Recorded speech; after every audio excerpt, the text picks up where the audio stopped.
মা, কান্না করো যতই ফোনে, আমি যে লেবানন প্রবাসী।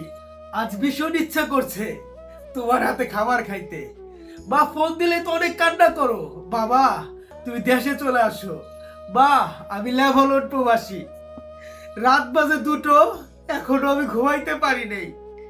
অটোমেটিক নিজের ভিতর থেকে কান্না চলে আসতেছে মা, যে কত স্বপ্ন নিয়ে এই প্রবাসে আইছিলাম, অনেক কিছু করব, কিন্তু নিজের ভাগ্যটা এমন জায়গা যে দাঁড়াইছে, আমার বেঁচে থাকাটাই বা ভাগ্যের উপরে নির্ভর করছে।